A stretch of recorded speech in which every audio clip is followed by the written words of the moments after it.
Hello everyone, and today I'm going to follow up on the talk that I did last time, which was on how can I help? How can we help other people who are suffering? And last time I talked about 6 complementary ways of being with people who are in distress, and I talked about witnessing their suffering, witnessing the suffering of other people.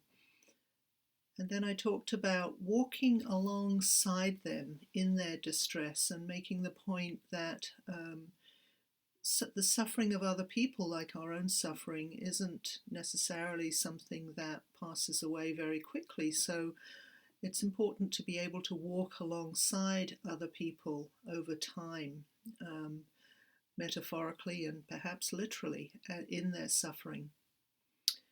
And then I talked about weeping with those who are suffering, sharing their suffering, feeling it as our own. And then the fourth W that I talked about was waiting with people who are suffering without imposing our own agendas, just being patient and just being present without imposing our own ideas or thoughts about what should happen or what people should do. And then I talked about responding appropriately and also rejoicing and opening to life's joys at the same time as we experience suffering and at the same time as we witness the suffering of others. So that's a quick précis of the previous talk, How Can I Help, number 1. And today, in this talk, How Can I Help, number 2, I want to explore some of the features of the inner spiritual journey that enable us to use these 6 ways of being present to others' suffering to truly support and help them. And this inner work, this inner spiritual work, if you like, is essential, I think, because how we show up as caregivers, how we are present with those who are suffering, is probably the single most important thing that we can do to help someone. If we approach others with a judgmental or a critical mindset, for example, then it's very unlikely that we're going to be helpful to them. And similarly, if we are busy or we're preoccupied with something else, or if we're angry or fearful or even sad, we probably won't be very good caregivers.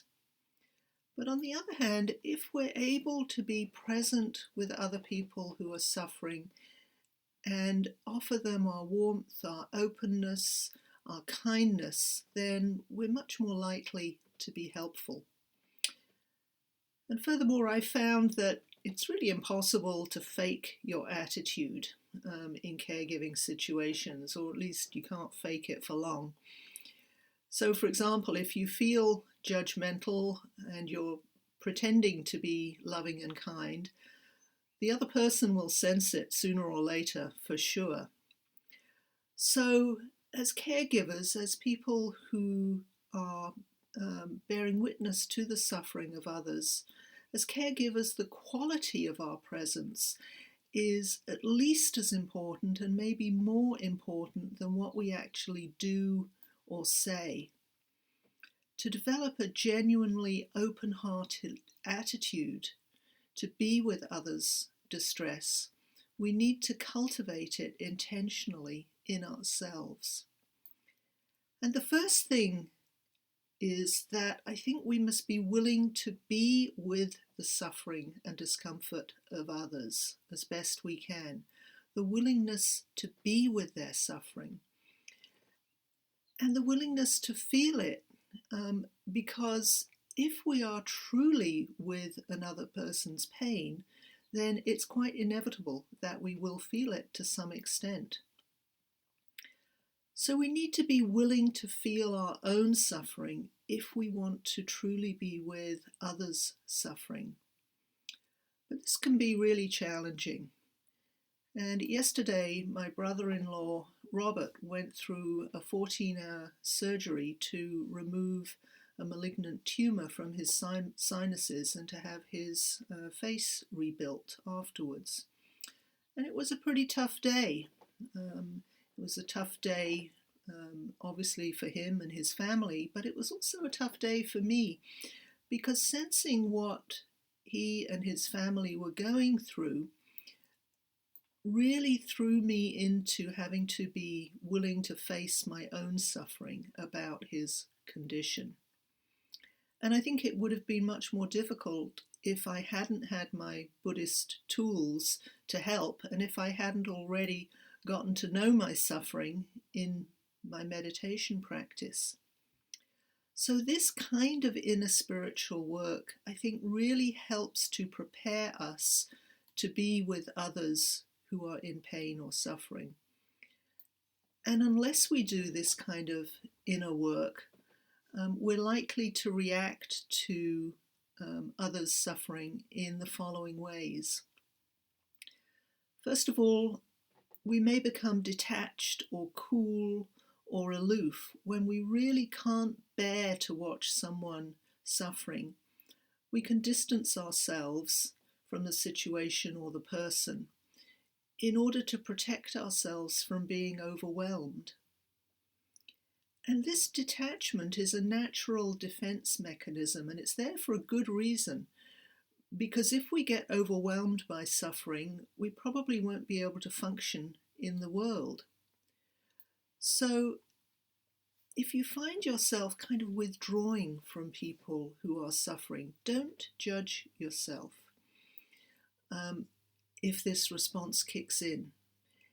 It's simply a way of your mind protecting itself from too much suffering. So becoming detached is one way that we can respond to other people's suffering. A second way, I think, is the opposite. We can get stuck and go into despair or sadness or grief. We can get so immersed in another person's pain and so identified with it that we can't think straight or respond appropriately. Perhaps we get depressed and then need help ourselves. We can just become overwhelmed by another's suffering. So these two responses, detaching ourselves from suffering and getting overwhelmed by it, often go together and create a third type of response. And this is trying to fix it, trying to fix people. We want their suffering to end, and we want it to end now.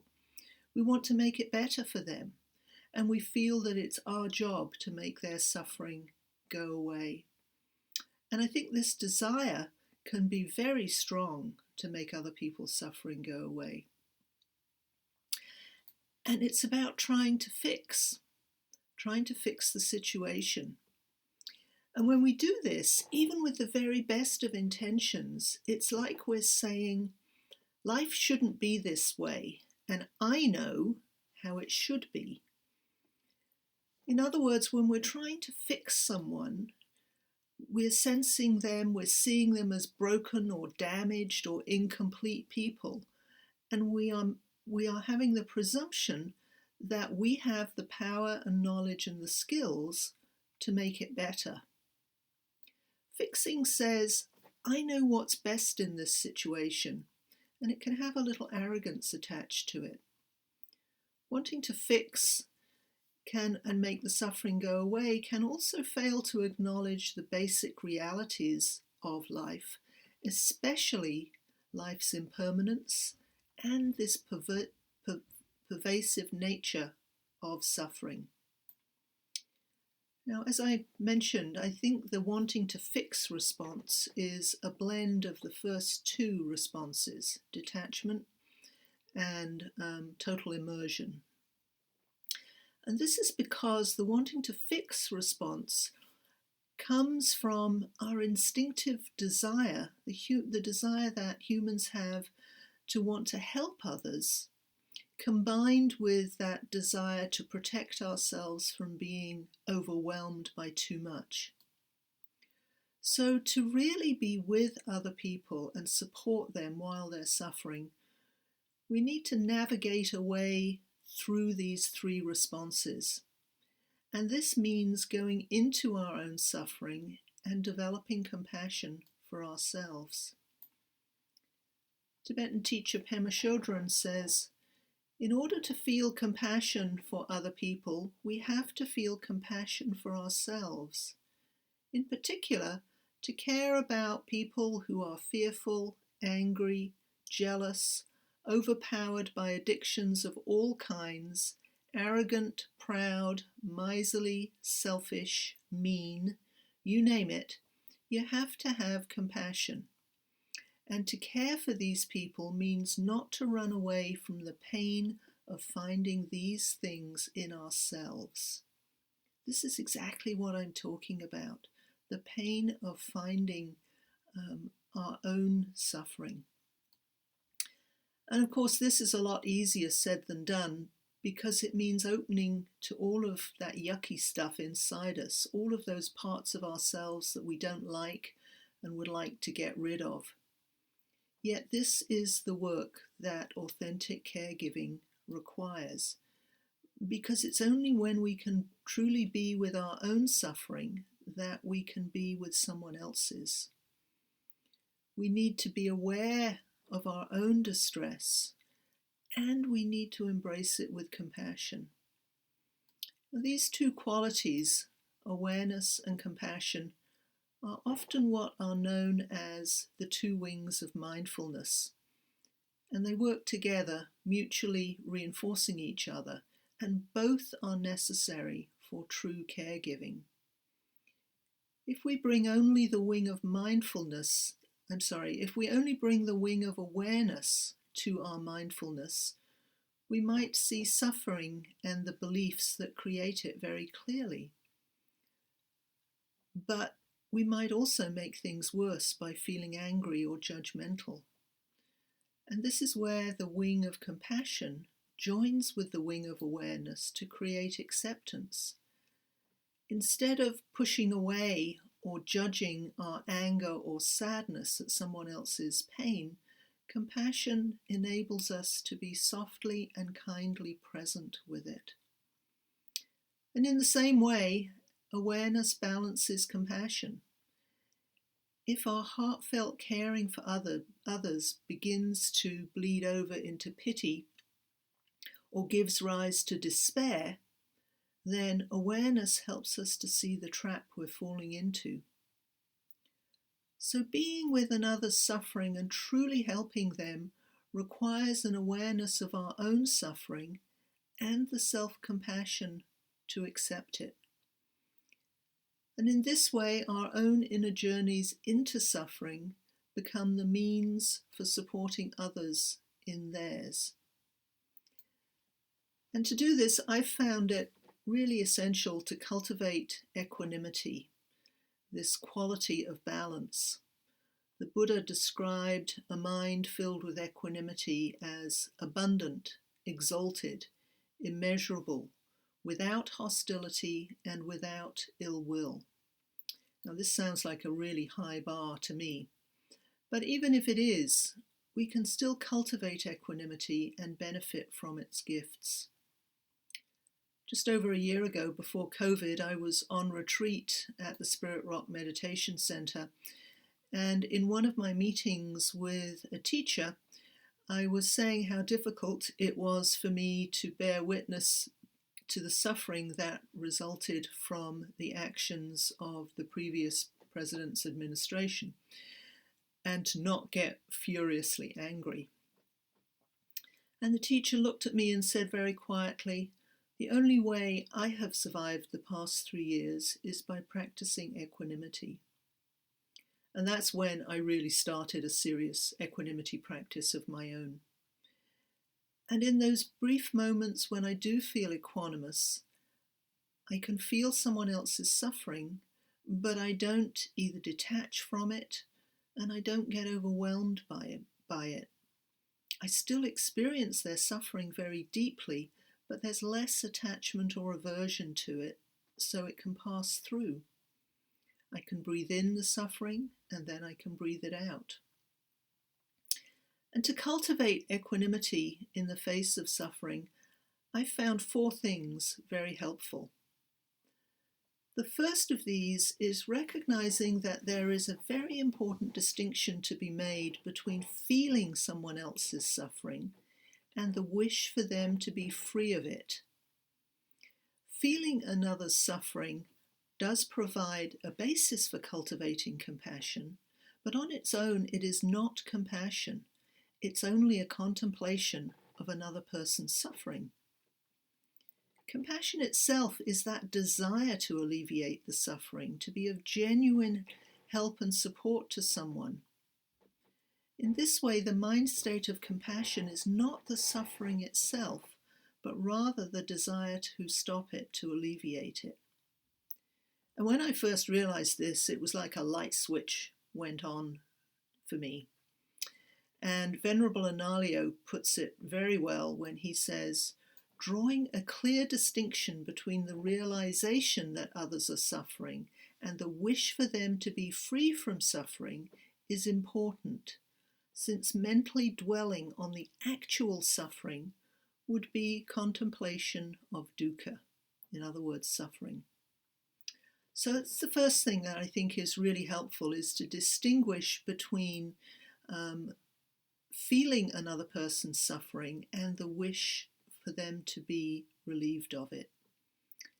The second thing that I find helpful to cultivate equanimity is remembering that everyone is on their own life journeys. Everyone has their own karma, and I can't control it. And that therefore it's not within my power to make the suffering of others go away, even though I may wish that I could. I can, of course, support others and maybe help create the conditions in which they may suffer less, but I cannot control life, so I can't take away their suffering. A third thing that helps me to cultivate equanimity is remembering that everything, including suffering, is impermanent. And just seeing this ever-changing nature of life can be a tremendous relief, because it helps me not to get overwhelmed by suffering, either my own or other people's. Nothing lasts forever, even suffering. And even though we don't know how or when it may end, this basic truth of impermanence can feel very, very liberating and freeing. A fourth thing that helps me to cultivate equanimity is seeing that everyone, especially those who are suffering, everyone is a lot more than their suffering. You know, we're all complex people. We experience joy and happiness as well as pain and suffering. No one is only their pain and suffering. No one is necessarily defined by their pain and suffering, unless we choose it to be that way. It's simply not the totality of who we are. So seeing people as more than just their pain or their suffering, I think helps to put things in a larger perspective and helps us to bear the suffering more easily.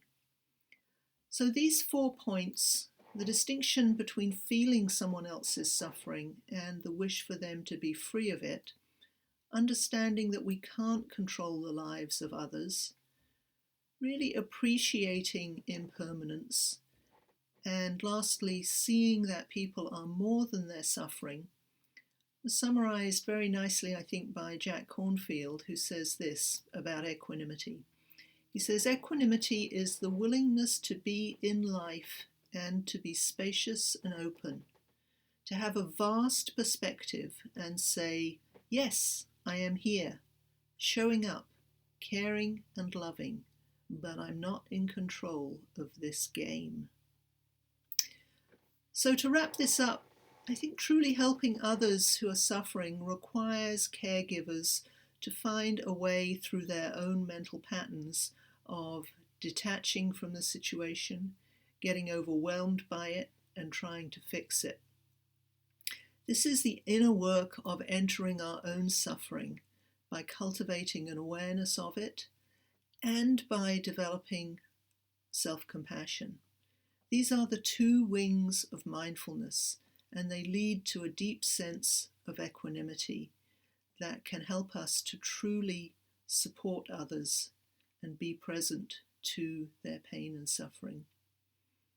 I'm going to end with some words from The Way of the Bodhisattva, written by Shantideva, a Buddhist monk in the 8th century. To me, it's a quintessential Buddhist guide to helping and supporting other people. And Shantideva says this: "And now, as long as space endures, and as long as there are beings to be found, may I continue likewise to drive away the sorrows of the world." Thank you for your kind attention.